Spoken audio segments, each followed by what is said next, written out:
চোখে হঠাৎ করে কাল বৈশাখী, চৈত্রের শেষ বেলা পাতা ওড়ে নাকি, গত বছরের মায়া ভেঙে যাবে বলে, রাজপথ ভেসে গেছে অচেনা কাজলে, দু চোখে হঠাৎ করে কাল বৈশাখী, চৈত্রের শেষ বেলা পাতা ওড়ে নাকি, গত বছরের মায়া ভেঙে যাবে বলে, রাজপথ ভেসে গেছে অচেনা কাজলে।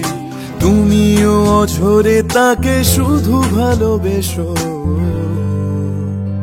এসো হে বৈশাখ এসো, এসো, এসো হে বৈশাখ।